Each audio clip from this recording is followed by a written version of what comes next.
Hello, everyone. I'm Jerry Tabatt with another edition of our military community, and we've got a very special show for you today. We've got a young man on that I've actually watched grow up in Bay County that's not only into his family business, but he's also decided politics was something he needed to get into, and we're going to talk about all this and how it all happened, and I'm so proud and so happy to have District 2 Senator Jay Trumbull join us this morning. Jay, thanks for coming in today. It's Absolutely. worked to get this set up, but now a lot of people say, Senator Trumbull, I know him, but do they really know you? So what I want to do, Jay, is I want to set it up. I remember, like I say, I watched you grow up from a little poor person with your dad at Culligan saying, hey, Culligan man. Then you branched out, you grew up, you got into your own businesses, and then you decided, you know what, I haven't served Bay County yet. I want to get into politics. So let's tie that all together. How did this all happen? So I had no preconceived notions that I was going to be in politics as a younger individual. It's not until I got into my family's business that I see an opportunity. And you're right. I mean, it's such a cool thing to be able to grow up, not only just grow up in Bay County, but to grow up in a family business in Bay County that's been around for 60 plus years. And so when I knew what I wanted to do, and it wasn't necessarily politics, it was to be a Culligan man. So I, went off to college with the full-throated decision to come back to Panama City and work in the family business. And I did that right out of school, and Brittany, my wife, and I got married, and then moved back to Panama City. The both of us are from here. And so it's been a really good journey. But in those early years of working in the business and trying to understand a little bit more about the operations of it and the issues that come up that are pressures created by government, I realized that there was definitely a need for somebody to step up and run. And what's cool about Florida is that we have term limits. I wish that we had term limits on the federal level. We all do. But so we're term limited at 8 years. And so when Jimmy Petronas was terming out of the Florida House, I was commuting back and forth between Panama City and Tallahassee most every day to run our Culligan office over there. And some nights I would stay, and I would stay in Jimmy's apartment that he had in Tallahassee. And so the timing worked out really well to where we had some things happen with the state and in relation to our business that I didn't think was right.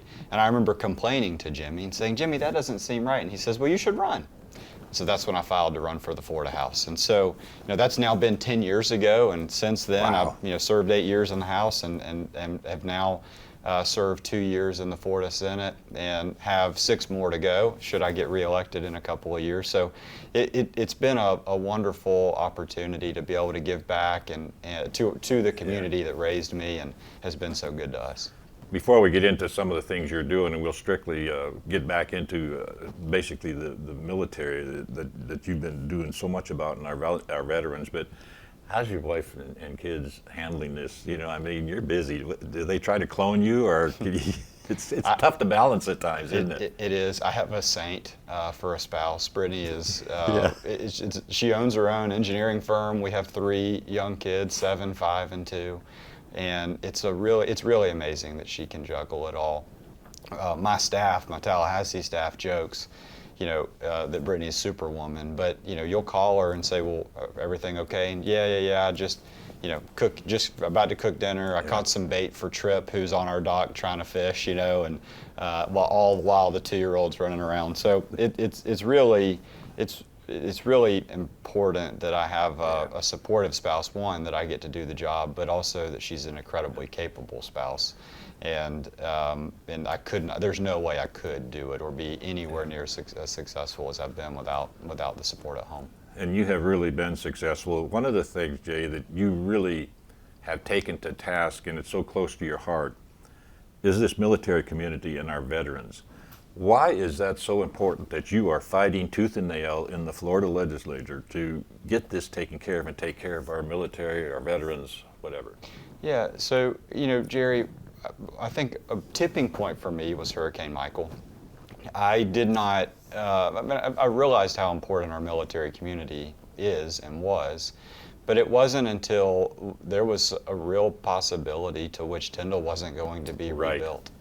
And to look back from 2018 to now 2024, close to $5 billion will be expended to rebuild that base and create the base of the future is really, really a remarkable thing. And you know, those resources all come from the federal government. The fact is the state had to show its support for Tyndall's rebuild.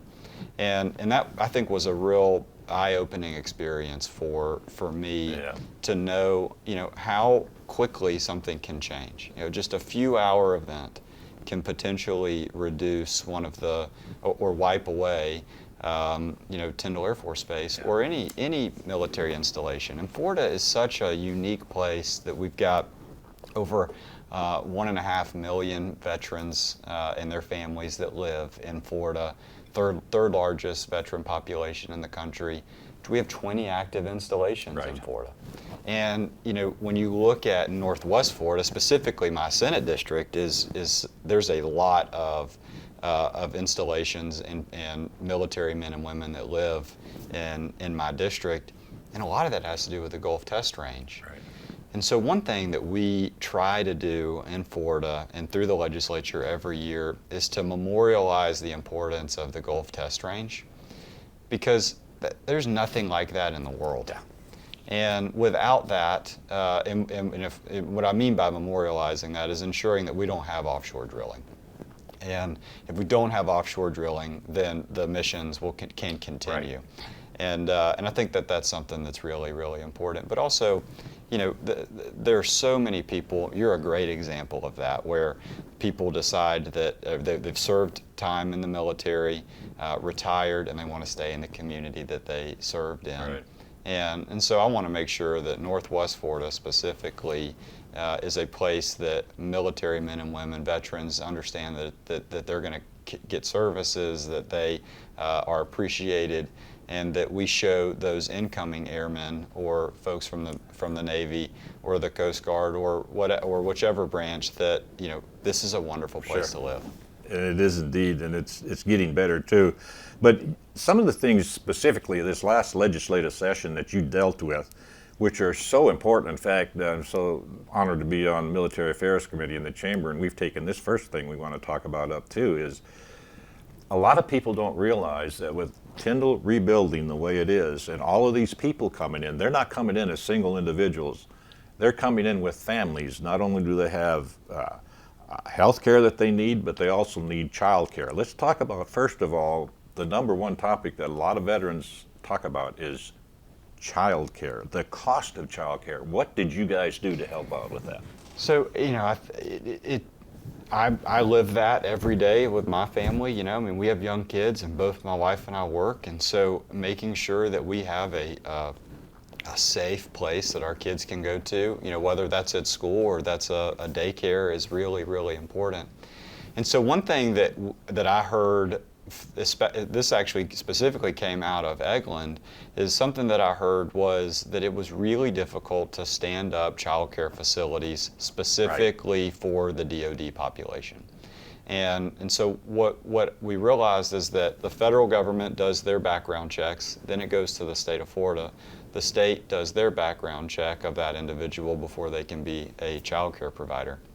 And the DoD, the federal government, was actually doing it much faster than the state was, which in most cases is not normal. So I set out to fix that, and what we did is we reduced some of the barriers. We said, hey, listen, we trust that the background checks that are occurring at the federal level are legitimate, and that we should take that as gospel, and that we will do the state of Florida will do a look, but not as significant of a deep dive, and to try to get those folks onboarded quickly or more at a faster pace. And we've been successful at that. So we've talked. The bill specifically, you know, told the Department of Children and Families that when you're looking at these individuals, you know, to base your information off of what the federal government has done on a background screening, copy that, and then let's get these people out and in. And we've seen success Yes. there. And that's specific for the Department of Defense, children that are families within the Department of Defense. And so I think that that's the most specific thing that we could do, for families that need childcare who are on active duty. Right, and that bleeds right into the healthcare too. You guys have improved that in so many ways too. It takes time though. You have to do it slowly. You can't just say, okay, I signed the bill today. Tomorrow it may go into effect, but you got to build everything up.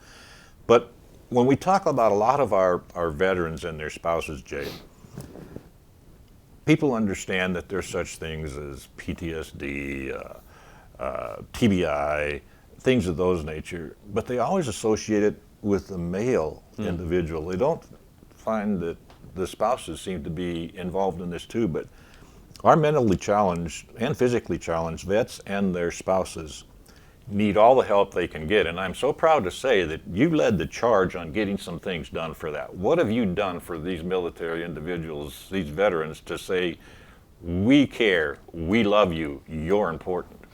Yeah, it's a really great point. I mean, the whole family feels what the active duty member has gone through, right? And so one thing that the state of Florida, have decided, real quick caveat, is that the state of Florida is doing a lot of things very, very well. I think this is the third or fourth year in a row that U.S. News and World Report has named Florida the #1 Right. higher education system in the country. And so to be able to have servicemen and their families have access to our four-year institutions are really important. And so one thing that we did specifically for veterans who are 100% disabled, for them and their spouses and their families, to give them a four-year educational opportunity for free. And that is a wonderful opportunity for them, I believe, that and their families, to further themselves and to know that they don't have to burden any of those excess costs. And I think that it's also important that we look at smaller things like licensing fees, or Right. whatever, or any other kind of, hate to say it this way, but nickel and dime things that Exactly. a person may incur, that they don't have to pay those fees as well. And we also have a pretty significant reduction in their homestead tax exemptions, so which is also very helpful. So I think for the things that Florida can control, we are leading the charge to make sure that we are the most veteran and military friendly state in the country. And it's so important too, like you talked about homegrown individuals in that. Just for example, our superintendent of schools, Mark McQueen.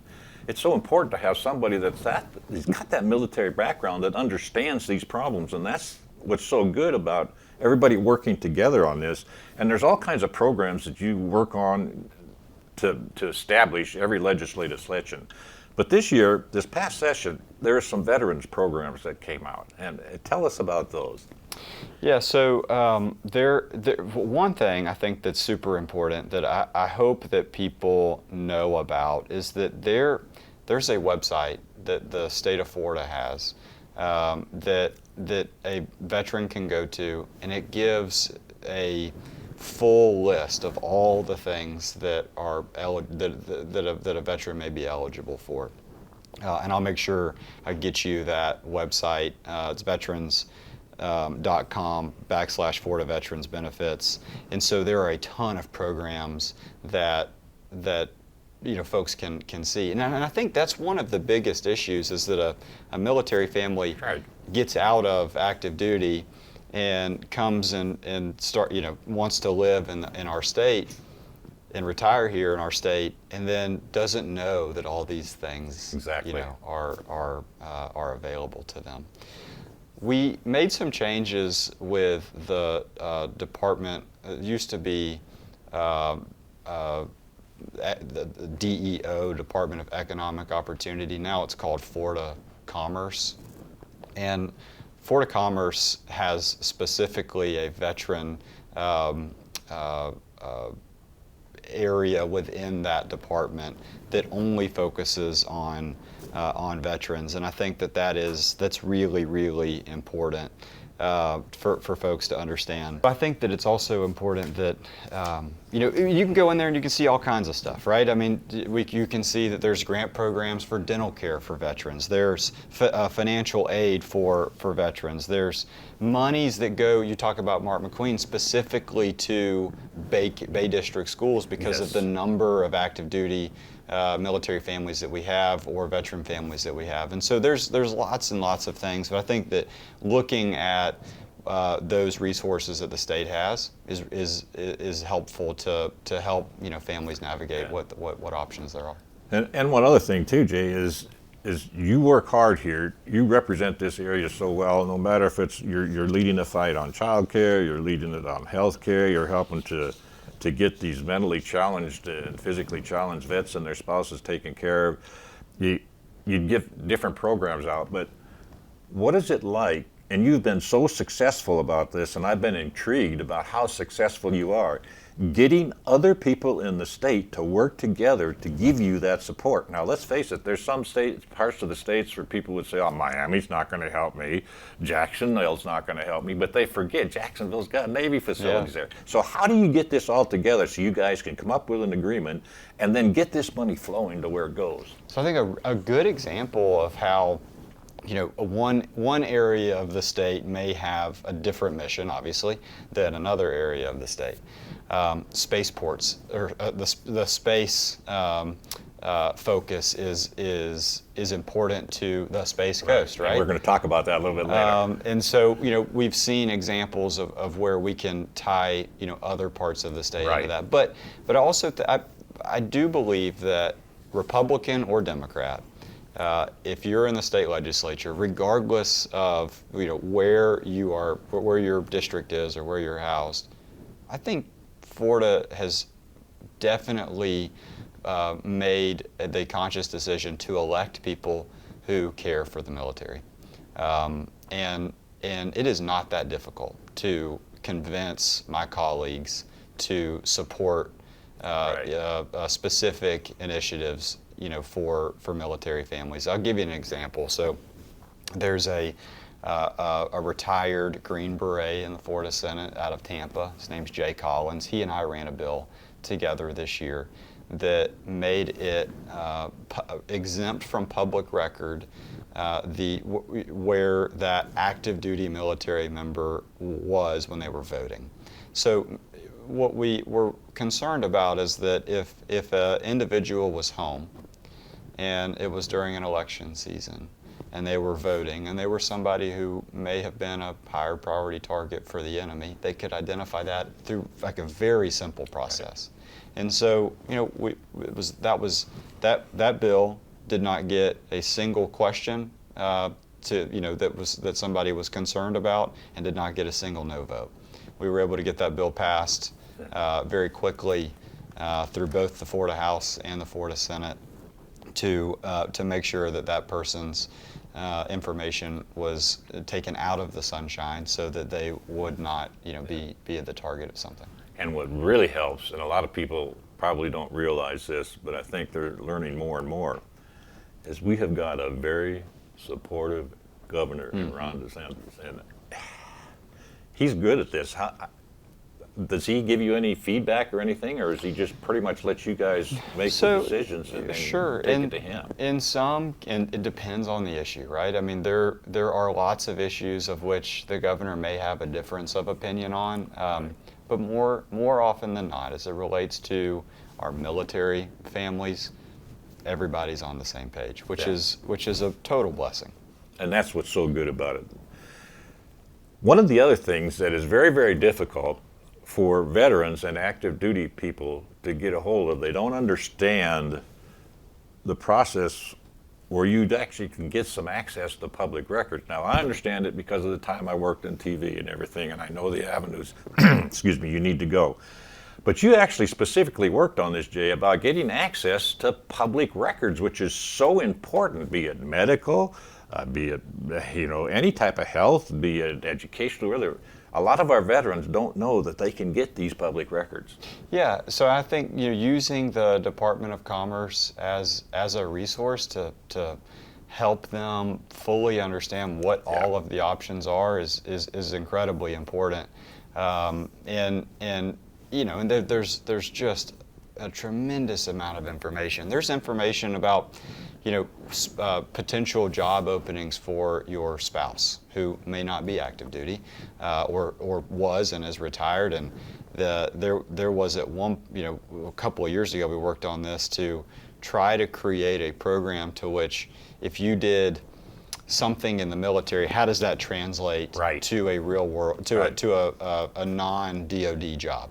And so there's lots of information like that, on those websites that is easily digestible and is very helpful for a family to look for opportunities. And if somebody wants to find out about this, what's a good website they can go to find out about all the different public records that are available to them? So it's on the Florida Department of Commerce's website, and there's a specific tab for veterans and military families that they can put view, and it has all of that information on there. A good deal on that. So hopefully, get out there. You're entitled to a lot of these benefits that you don't even realize, and if you don't ask, nobody's going to volunteer to tell you. So get out there and ask. Jay, one other thing you touched briefly on, and I want you to expand on it a little bit. We've heard through the news over the last few months, the last few weeks, about this strategic space program. What is it, and why do we have it? So the Space Force, is something that obviously is new, but the space industry is something that is not new, especially to our state. And it sort of dovetails into that conversation we were having a few minutes ago about how do you get different members of the legislature to engage with you on particular issues. And so you mentioned like Jacksonville or Miami or Northwest Florida as an example. And so what we did is we said we don't want the focus of space and space technology or infrastructure or whatever that may be to just be specific to the Space Coast, right, to the east side of the state. We identified both Tyndall Air Force Base and Miami as two other hubs for some resources. And so what that does is it revises the criteria for which a project can be funded up to 100% by the Florida Department of Transportation that is specific to the space industry in those areas. And so it's a great opportunity for us. And we, the DOT's got $15 billion that they work with every year. And so utilizing some of those resources to bolster a base is another opportunity for the state to say, hey, there's a real investment here. If there's ever a BRAC, that they're going to look at those resources and know that that there's no reason to look for a realignment from this particular mission. And one of the final things I want to cover today is you've been at the forefront, and we've talked about this, about Hurricane Michael, devastating Tyndall, being rebuilt now, thankfully, devastating portions of the Navy base out there. That's starting to come along. But that money is slow to get here, and you need to attract other businesses to our area to keep people reminded that this military community of ours is so important. Bay County actually depends on it. And now with you on the forefront of all this, Jay, what are some of the things that your new businesses you want to try and attract here to Bay County area? So we're growing, right? I mean, that's obviously very easy to see, especially when you drive on Back Beach Road. But 231 is also one of those. 35,000+ cars a day are driving, on Highway 231. But our, Walton County, and my district has some very unique communities within it. Crestview is in my district, one of the fastest growing communities in the country. Freeport, same thing. Bay County, same thing. And so we're seeing this exponential growth that's occurring. And so one thing that I've tried to keep in the forefront is how do we continue to make our community, one, safe, two, have great schools, and three, Right. give upward mobility and opportunity to families. The coolest thing for me is to see, people who want to graduate high school, maybe go off to college and then move back Right. to Panama City, or they graduate high school, go straight to a technical school or a state college, get a degree, come back to work and grow their family, and there's opportunity there. If you remember, well before Hurricane Michael, the BP oil spill. Oh, yes. So one of the things that I was able to accomplish in my second year in the Florida House is I chaired the Select Committee on Triumph Gulf Coast, where we set up the funding mechanism for the 8 disproportionately affected counties in the Panhandle, which are the coastal counties from Escambia to Wakulla. And there are resources specifically laid out from the settlement with BP to go and attract different industries that come to our state. Now, we're not giving dollars directly to businesses, Right. and I think that that's an important distinction. That's a lot of people say, oh, what are they doing? You're giving us this money. You don't really give them that money. Correct. No, the way I set up Triumph was to make sure that we could do things like infrastructure, so water and wastewater, roads, those types of things, training, Right. schooling, that regardless of if that business survived or Yeah, not, that you yeah. would have hard skills from the individuals that were in those programs. And I think that that's something that's important. It's also translated to the state of Florida and how the state does economic development. I'm a big opponent. I do not like it when we give tax dollars, Right. directly to a business. I want to make sure that we use our tax dollars in a way Yes. that gives all businesses an opportunity to succeed, and I think the free market Yeah. can work some of those issues out. But we see massive amounts of resources that go. Hundreds of millions of dollars have gone to our communities over the years to see increased infrastructure, Right. Increased opportunities for technical schools and training programs. The building that we're sitting in right now is a great example of state taxpayer dollars being expended to make sure that we're giving students the opportunity to be trained in a field, Yeah. so that they'll have an opportunity for a job that they stay in Panama City or Bay County. And it's an exciting time to us to be in this area and watch things grow. We got just a couple of minutes left, Jay. We're going to run out of time quickly here, but very quickly, your final thoughts, and then what are you going to work on our next session? So let me just say this, Jerry. I appreciate you creating a program that is specific to military families. I think that we are seeing a transition in our country that is a sad thing that's very divisive. Yeah. And the opportunities that a person gets to be able to for a protest, they have that opportunity because Sure. of the men and women Yes. that you talk about on the show every day. And so I appreciate that opportunity. I think that I know that Ford is going to continue to lead the charge to be military friendly, not just for active duty, but for the veterans that have served our country.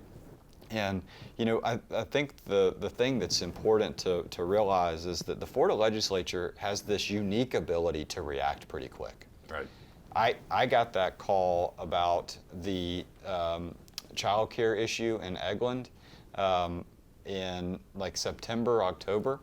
And then by March, that issue was through Yeah. the process, done, and the governor had signed the bill. Yeah. And so that's a really wonderful thing that we have the unique ability to do as compared to some other legislatures or what's going on in the Congress. Senator Jay Trumbull, thank you so much, sir, for what you do in this community, and keep fighting for us. And I know you're going to do a super job. I wish we could go longer, but we're about out of time. I got to cut us off. No worries. Again, A special thanks to Senator Jay Trumbull, District 2, Florida Senate. He's a good guy. Talk to him when you see him on the streets. That'll do it for this edition of our Military Community. We'll see you next time. Have a great day, everyone.